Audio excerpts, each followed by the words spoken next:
landscape around the manor house. It's just like a slope just growing out, just raising it. And it's the best sledging slope in Aarhus. So I'm just showing some pictures of the museum. You can see how discreet it actually is. And here's from the roof, and here it's after we opened, and it was wonderful finally to let the public in. We wanted to make a new perspective on the past. We wanted to put the focus on the humans behind the objects and not on the objects themselves, but the societies and the humans who created the objects. And this is before, this is where you get in, and then you can go upstairs, you go into the ethnographical department, the ethnographical exhibitions, and if you go down, you go into the archaeological exhibitions. And on the staircase, there is a group, on the ethnographical staircase, there's a group, Steve Hawkin and a shaman from Siberia and an Aborigine who all have different views on why we're here, what we're doing here, where we come from. And downstairs we have this evolutionary bush, not a tree, but a bush, and that's really the intention is that we wanted for the prehistoric people to really look you in the eye. And that's from the Neanderthal Museum, and he's created by the Kennis brothers. And we wanted something like that you feel that you have a close encounter with your family.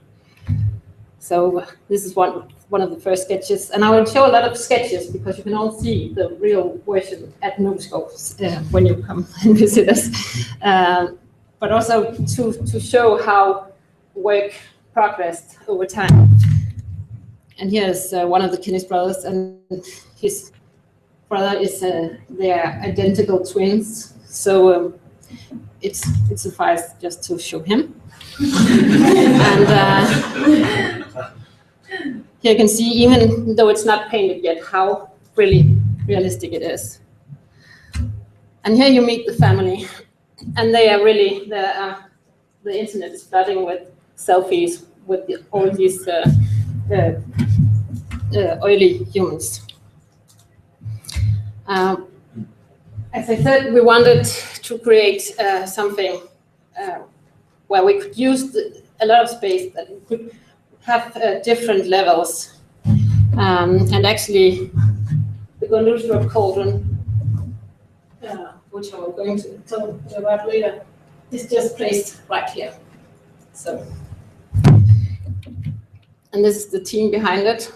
We work together with interaction designers and architects and archaeologists and media technicians.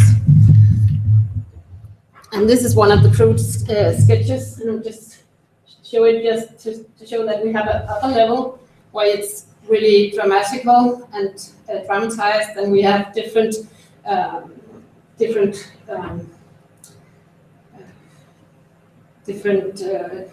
sense activating stuff. We have a floor that's soft, and when you enter the park, and we have an area where you get this cold stream of air. So you sense it with your body, and we have this very dramatized upper level, and then the downstairs department is mostly more traditional, except from the Gunderstrup cauldron, which is actually placed in the bottom floor. And here we are working on it. And this is one of the old exhibitions, and I'll just really quick run through. This is very classical, and this is how it went to be in the new, where you have this dramatized setting where you have bonfires being lit, the enemy is coming, you have Smitty and a house where the family has just fled and an army has walked through it. Then you have the enemy camp where you have a small shadow place, and then you have all the objects in the cases besides. You have a model army, and you have the tent of the commander where you can actually plan the strategy. And after that, you enter the battle. Yeah, sorry. And here it's actually 2 films where they move closer and closer and closer, and you're just in the middle of the room, and there's subwoofers in the floor, so when the horses come trampling in, you feel how it shakes the ground, and it's really quite dramatic. And then there's these what's it called? This mantra, where you have to display all the objects. They light up at the end of the film, so you see the battlefield, and you see the shield, and you see the shield, and so on.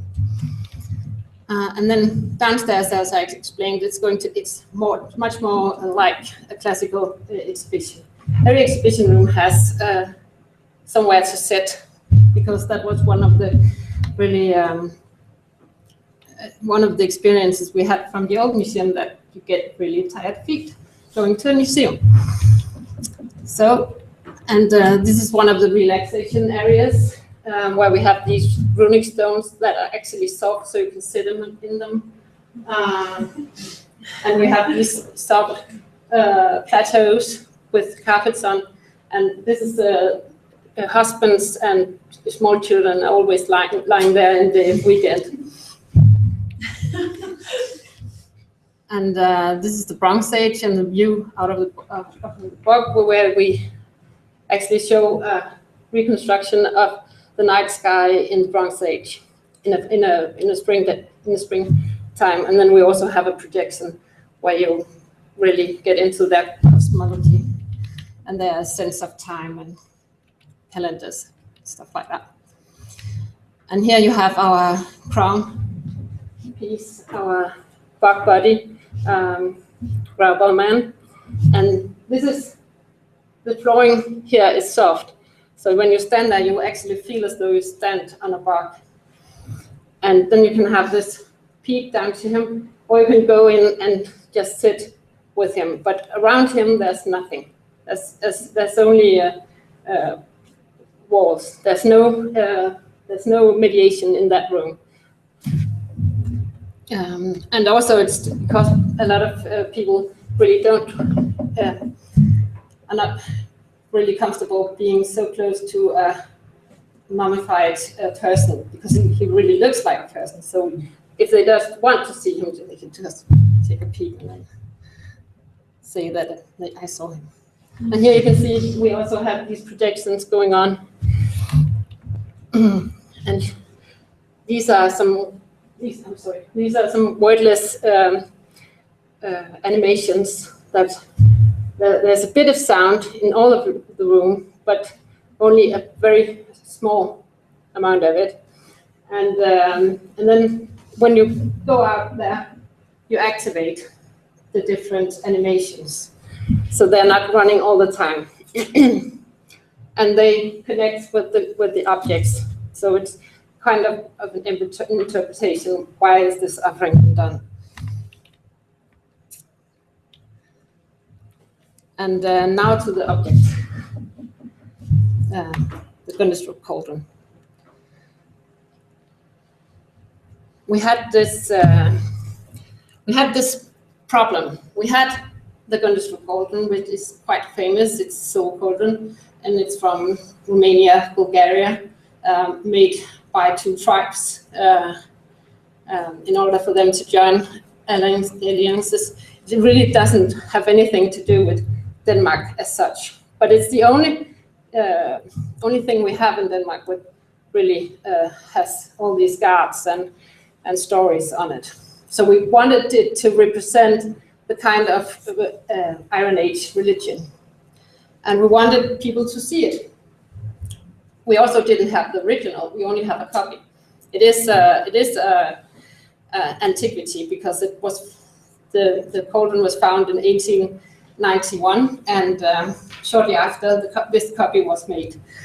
So we can't let people touch it or anything without getting flayed by our conservators.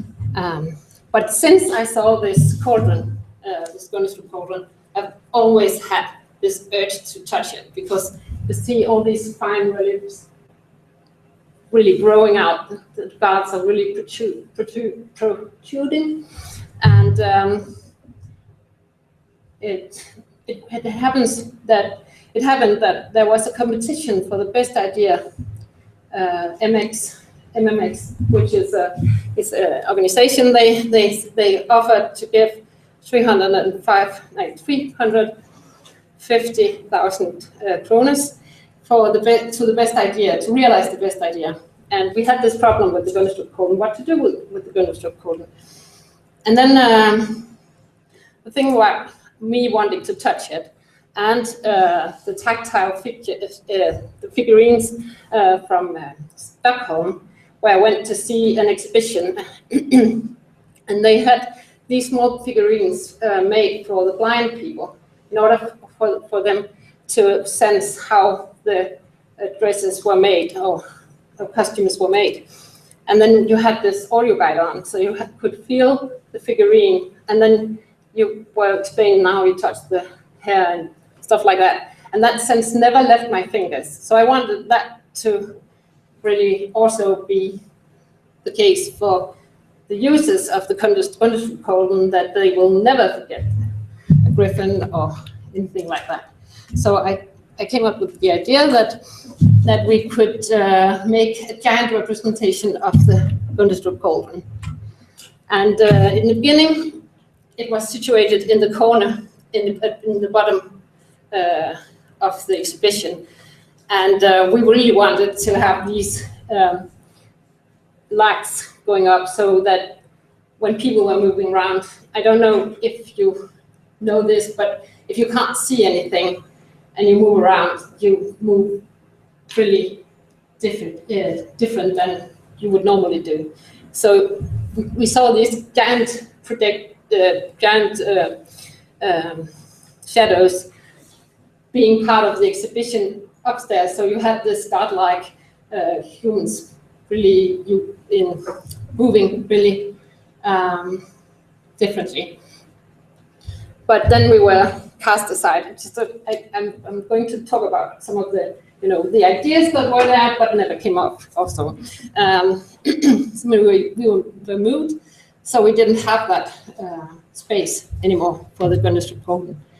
So that idea fell. So I want, but it's also about the Gundestrup cauldron is that it's filled with gods and with heroes and with fabulous beasts from a very distant past. And you can't really logically understand these creatures. And we wanted them to be part of your imagination, that you create them yourself. And that's why we blindfolded people going into the cauldron. We wanted to enter their mind palaces, so that they really expanded their knowledge. And also we didn't have the money to make a Hollywood movie about it. So it was much cheaper just to climb inside people's heads. But in order to do that, we really needed some expert supervision. So we worked together with IBAS, the Institute for the Blind and Partially Sighted, and that was really a revelation for us, because the first workshop we had with them, they gave us, they blindfolded us and gave us different objects, and we had to find out what it was, and it was amazingly difficult. So just an upscale version, as I thought we should make of the Bundesdruck cauldron, that was not an option because there was too much going on in the cauldron, and also it couldn't be too big because when you work with your hands, when you see with your hands, you really you can't really get a sense of what it is if it's too big. It has to be within a certain limited size for you to really get a hang of what it is you're touching. So we had to, and we also had to learn people to see with their fingers. So we started with this this piece, and I will just show you now how we cleansed it so that you could feel what was on it. So you start with just touching a dog, and you hear the sound from a dog, and you hear and you are told that it has 4 legs and blah blah blah, and then you move from dot to dot, and then you have the first sacrifice, second sacrifice, and the third sacrifice. So you have this repetition as well. And this is another one. This was actually the one we used for the other museum. We made a test lab in one of our branch museums in order to test how people would react to this Bundesdruck cauldron installation. And you see, we slightly changed how the figures were placed as well. And we did this in collaboration with Flemming Kau, who's this professor and is the Danish expert on the Bundesdruck cauldron, and also together with Morten Warming, who is a professor in religious studies, and he knows all about the Celtic area. Oh, wrong way, sorry.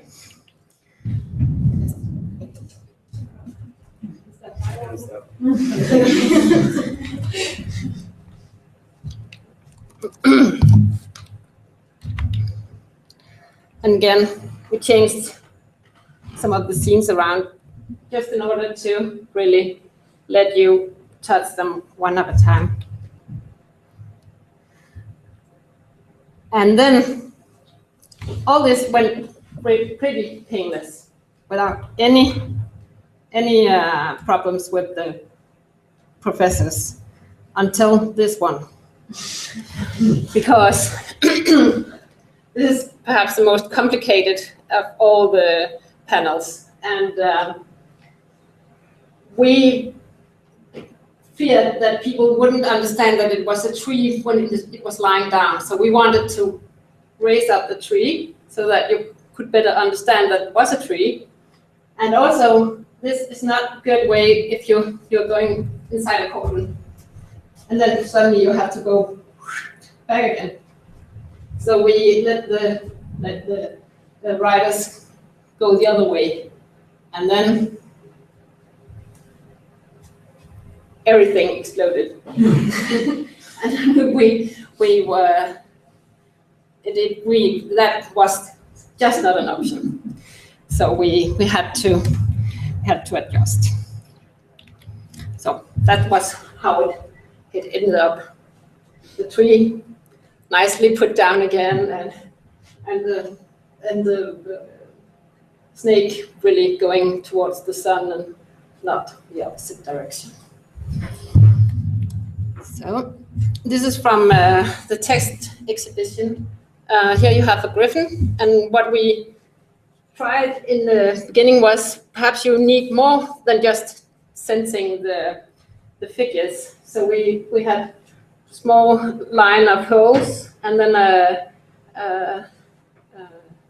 wind coming from behind, from a propeller, so that when you are with the wings, you feel this soft air coming up. But actually it was too noisy, so we had to shut that down as well. And this is the test exhibition. As there was a bit more in the room, but this was really just to test what's happening.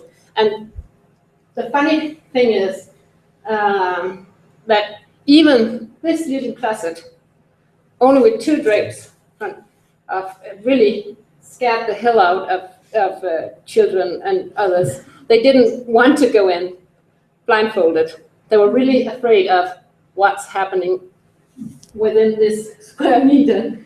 So that was one of the critiques we got, that was too scary. And also we did the testing there. Another thing was we had this very pedagogic illustrations showing you first you take on the blindfolds, but don't put them over your eyes. And then you take on the headphones, and then you cover your eyes. And people still, even though there was 1, 2, 3, and they were like with pictograms, people just went into the headphones and just went in because they recognized the headphones and they were not used to the blindfolds. Here's it. We had, during this exhibition, because it was a test lab, we started out with this analog board, and then when the other one was ready, we had this digital board where you just write what you think. When we had asked people to write what they thought about it, and everything was stored here. The funny thing was that we had a class with students from TICO, which is a technical school, and they were like, but why don't you take us serious? They thought that when we had, why don't you have Post-its? That would be much more, they thought that everything they wrote just would disappear, but actually it was stored. And they thought that with Post-it notes, we would keep it, but with the digital, we wouldn't. And that was really something I would never have seen coming. And also this group of students, they really analyzed the whole exhibition. And there was a little film going on about how the cauldron was made and where it came from and stuff like that, only 1.5 minutes. And then there was a bit about the new museum. And then there was this installation, and then there was this installation. And they were utterly confused when they came into the room. Where should they start? Where should they go? They really wanted to know what to do, even though there were 4 things to do in the room, and we really didn't care about in which order they took it. And, of course, we would prefer that they actually tried the installation before they reviewed it. So, lessons learned. Challenge the visitors to create their own experience, but don't lose them halfway. So remember who to hold their hand. And that was really what we tried in the next exhibition. So we integrated this helmet with everything in it, so that they should just put on a helmet and nothing else, and just follow the lines. Yeah. And we had these different zones where we had to think of what to do. I'm sorry, it's in Danish. We first had the preparation area where you learn how to put on the helmet and why you should put it on. And then there's the entrance to the cauldron, and also how to avoid people to go into to conflict with each other when there are more people in the cauldron at once. So we based the helmets on the riders there from the cauldron itself. Yeah. And as I said, safety came first. We don't want everybody to clash, and we also couldn't make the helmets in metal, because when you're blind, you go like this, and your grandmother loses an eye or something like that. So we had to come up with a softer solution. So actually we made, okay, then there's the attraction. The point from other exhibition was that if we closed it so that people couldn't see beforehand what they were getting into, we wouldn't get anyone into the cauldron. And we didn't want it to make it too scary, even though it's quite possible that it was filled with blood. And we also didn't want it to be golden and wow. So we had to find something that was more like something you don't know what is. A sort of like you don't know what is. It's not a forest, and it's not. Yeah. So now I will make you try. I would ask you. That's the one of the helmets, and we wanted to make something that didn't look as though it was from a Toys R Us or something like that. And we also wanted something that was clearly not the real McCoy. And it's actually made in leather, and it's made like these Commedia dell'arte masks, and it was made by a woman who makes hats, and who also had took this course. You look a bit funny, and that's also a good thing, because when you put it on, and inside there's like the one you have from the safety helmets, so that it's not really to take it on, put it on, and you can adjust it. And you put it when you put on a helmet like that, and you look silly, you also really go into the experience. You're putting on the yes hat, so to say. So I will ask you to do that, and please close your eyes. Do you want me to turn the lights off? Yeah.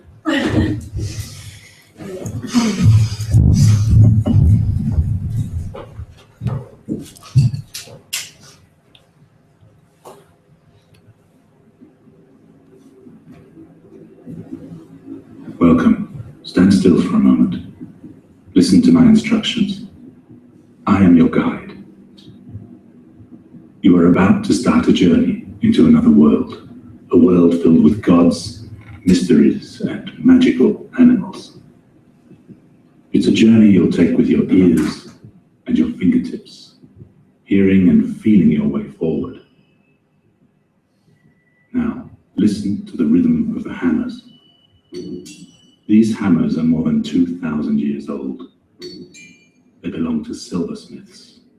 They come from a faraway place, a place where the Gundestrup cauldron was made and where its long journey began. And now it's time for you to start your journey. Move your fingers along the line of smooth raised bumps you can feel. Slowly. This is your path. It's leading you into the world of the Gundestrup cauldron.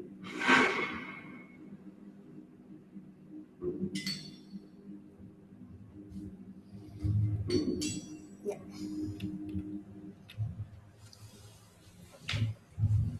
So this was how the room turned out. You have the helmets here, and you have a language selection button, and then you have the really the instruction how to put on the helmet. And all the other instructions are actually the one you hear him telling you. So you don't have to read a lot, you just have to put it on and then select your language. And then you follow the dots inside into the cauldron, and then you take all these 6 panels one at a time. Then we have the real McCoy, or the semi-real McCoy in the middle of the room.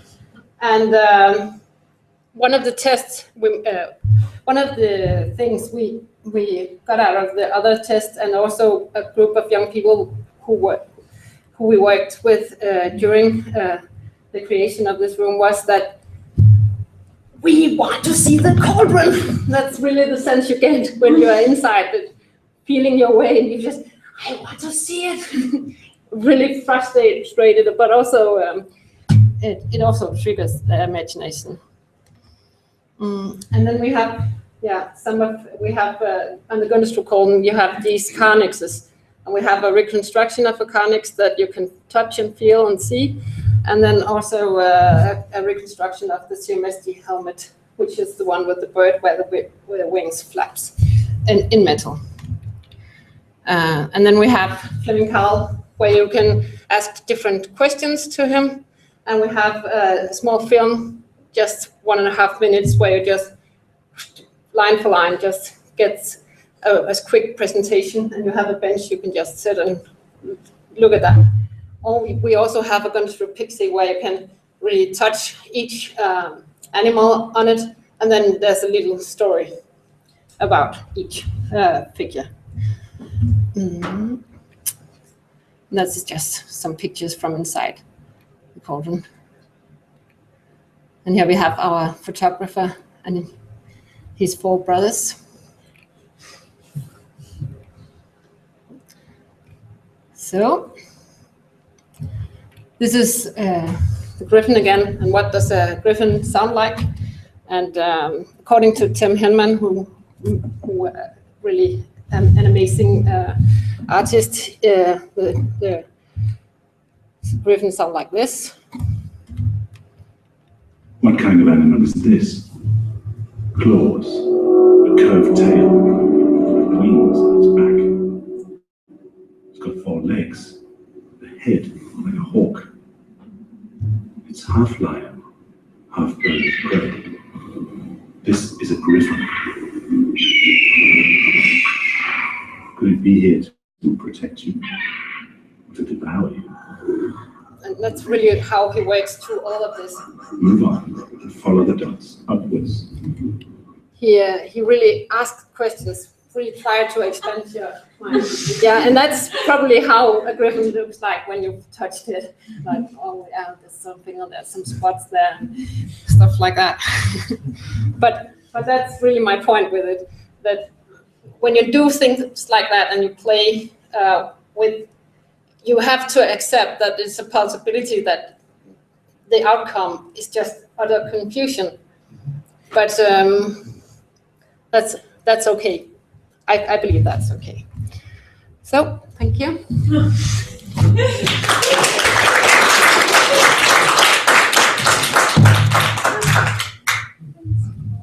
You sprung it on us then.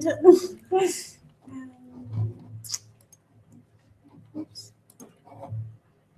All right. Fascinating. I have a few questions, but before I hog the floor, I'll open it up to the audience if anyone has any queries, comments, etc. Yeah, Gary. You mentioned working with the organisation who specialised in accessibility.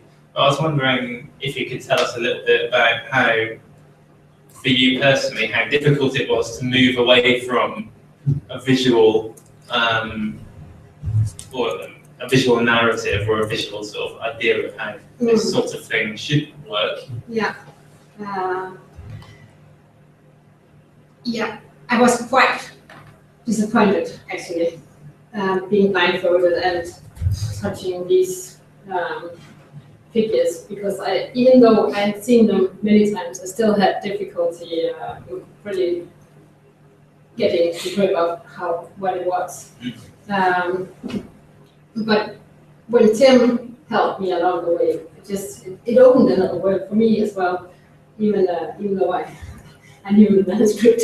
So does that answer it? Yeah, it's really interesting. Yeah. How long are visitors spending inside the cauldron display?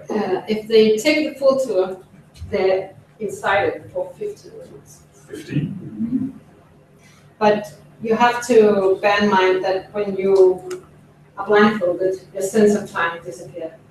You have absolutely no idea of how long it takes. It says so outside, of course, but when you're inside, you have no idea where you are in time or space or anything like that. You really lose that sense. Question back. Yeah, very interesting. Very interesting. Two questions. Do you want them together or one after the other? One after the other. One after the other. Okay. So the first one is, this idea of the touch as your sensation and leading you through the story. What makes you, or what made you think that that would actually be more effective at understanding the cauldron, the visual?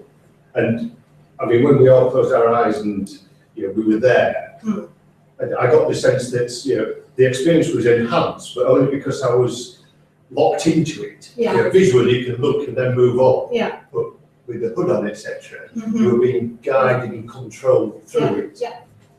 But also, as I said before, you really want to see it, and you're not allowed to.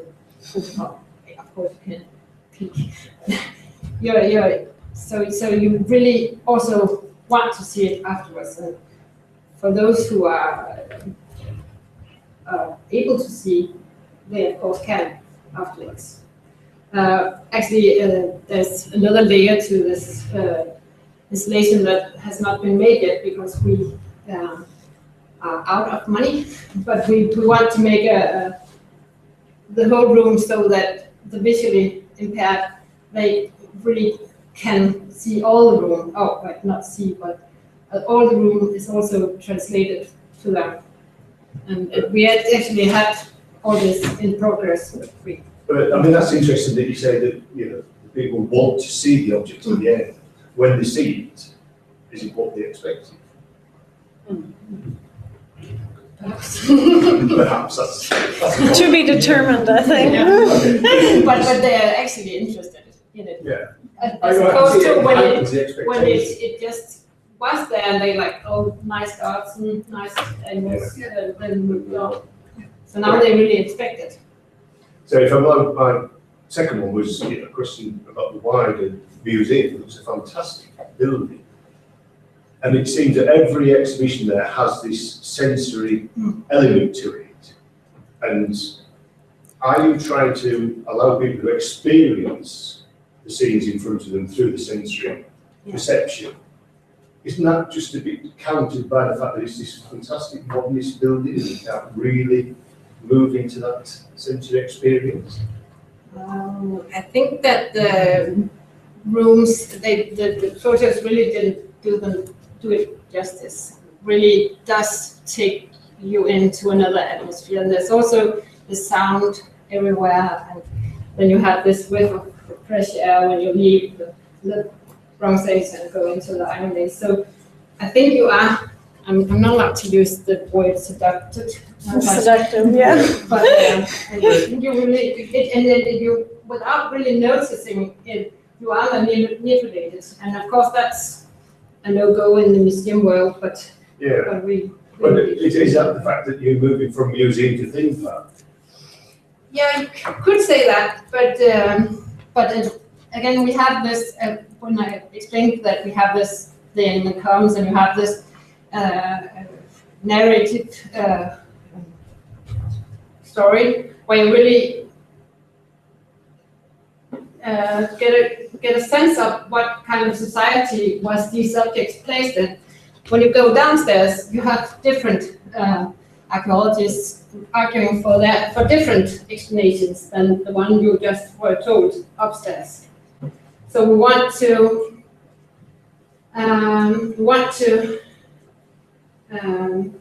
give people a sense of understanding, and then when they get the idea, then really trip them a bit at the end also.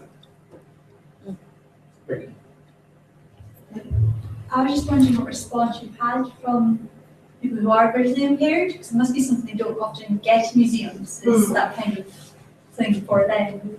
Yeah. Has it been really good? No response as of yet. But also it's, we really lack that extra layer, how to get down there and how to, so we actually, we like that at the moment. So what proportion of the visitors then put on the hoods and go into that experience?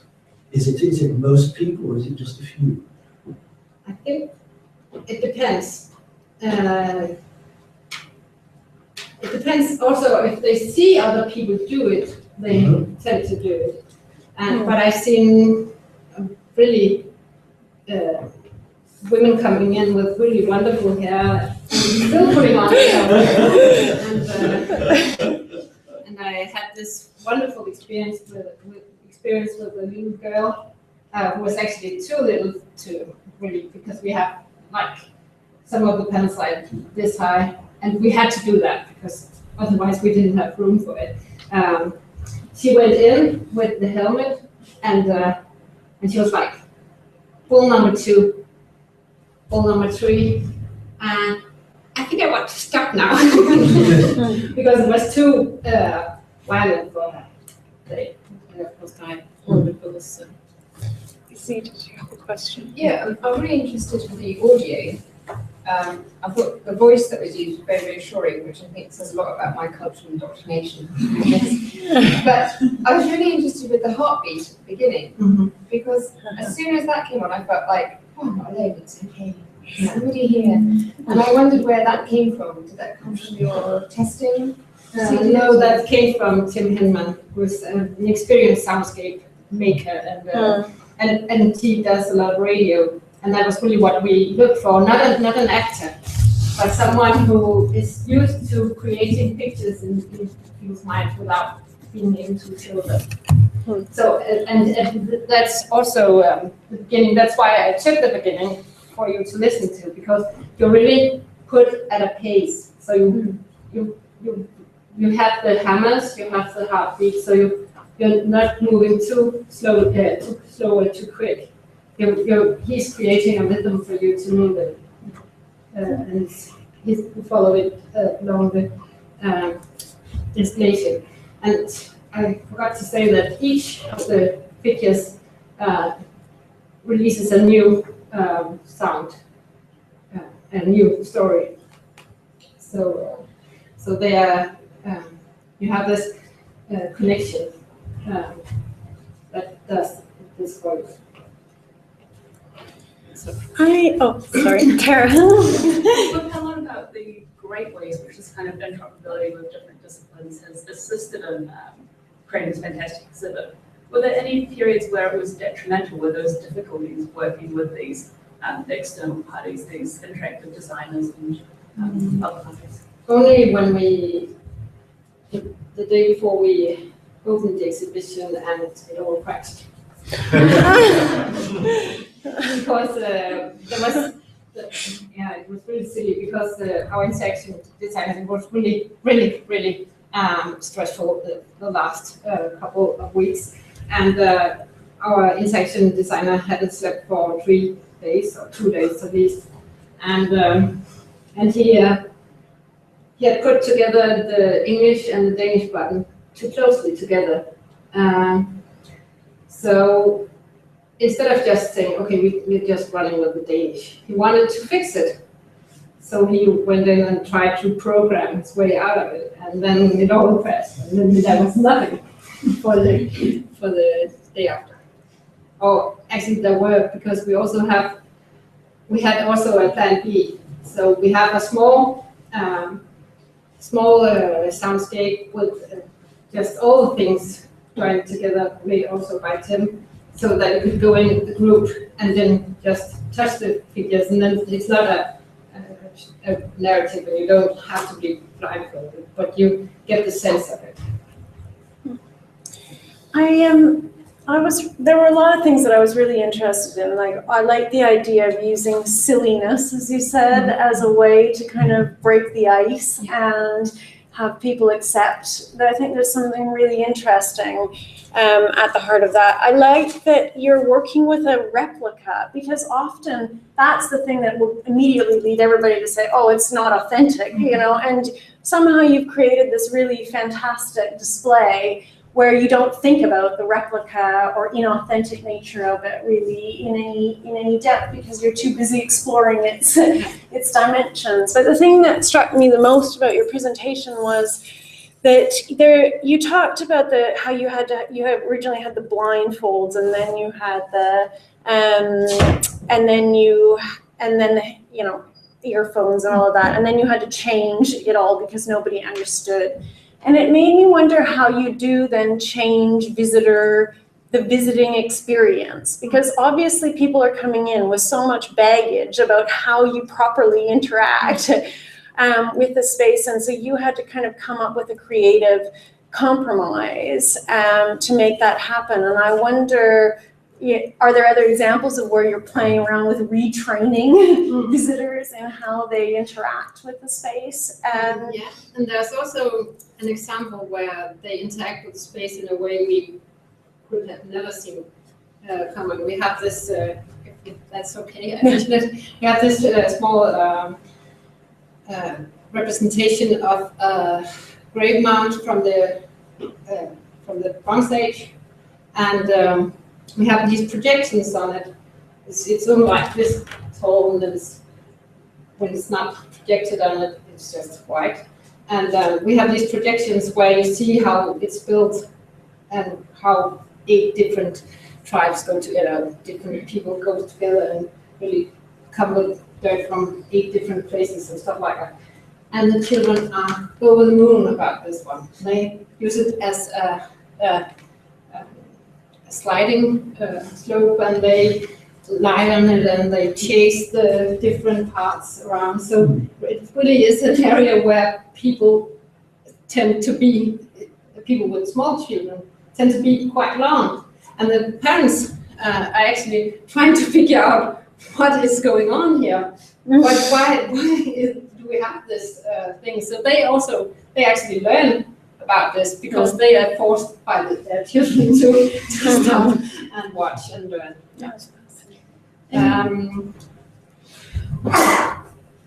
Do you think you can interact too much? I have been to the museum. Can there be too much interaction in an exhibition? Yeah. I think so. Yeah. And also, I think we filled up the tourist room to the brim and beyond with information. We had really a lot of things going on there. Yeah. And it's just a very small room. Yes. And we have all these screens where you can ask the scientists about something. The questions, of course, are pre-made. You can't just randomly ask them anything. But there, I think that some areas in the exhibition, there are too many of those as well. And also, we had our challenges with this one at the commander's table. We have to rewrite how to use it, because people really need a manual in order to figure out what to do. We have these 3 different figurines that you have to place on some at the war upstairs. Yeah, where the war is happening. Yeah. In the commander's tent. Okay. Yeah, I wasn't there. I just walked by. Yeah. And also, there's some seats there. Yeah. And people think that they can play against each other and stuff like that. So we really have to be very specific when we want to people to engage and I thought people could play against each other. Yeah. I thought that was what it was about, and I thought it was for kids. Yeah. But only really. to see. Yeah, but they seem to get it better than the grown-ups. Yeah. And that's also the case. We have this scientist lab, mobile lab, where you really are empowered to be a scientist and look with their eyes. And then we have different things you can do. You can preserve something made of gold or copper. And the children have absolutely no problem understanding what to do. But the grown-ups are more like, and they're not really as they're not testing as much as the children are. But that's also a good thing, I believe, because often you go to a museum with the kids, and then the kids show you how to do it. So sometimes they can actually be an expert with it there. Yeah. So you're really negotiating a whole exhibition between adults and children in some ways. Yeah, maybe that's why I found it a bit overwhelming. Yeah. Our aim was to create experiences for all three generations at once. And that was. Last question from Fred. Hi, I wanted to go back to what you mentioned with the section of the warrior and how the narrative had to be in a certain way according to the experts. Yeah. And I wondered if, because when we started playing the audio, I got this immediate sense of it being quite, it's taking us on a fictional journey into another world and a sense of otherworldliness. But at the same time, you had to really keep to a very strict narrative. And were there any other sort of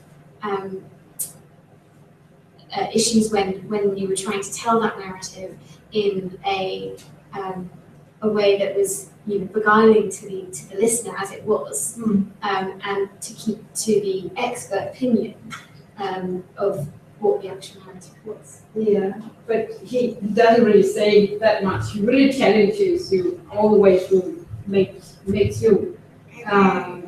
Sometimes he say this could be Tyrannus, the god of thunder, or it could be, or perhaps some other god lost to us forever. So he really asks these questions, and many of them are like unanswered. That's interesting. So that was also the point, actually.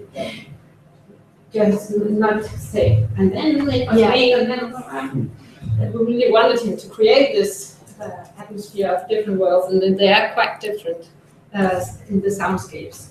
They're really, really different when you go through it. Thank you so much, Camilla. She was just telling me about all of the other work that she's doing right now, new installations and exhibitions that are coming up over the next few months, I guess. So I think she'll be running back home to continue that. Thank you so much for it, and I think we'll all be following your work in the future. So.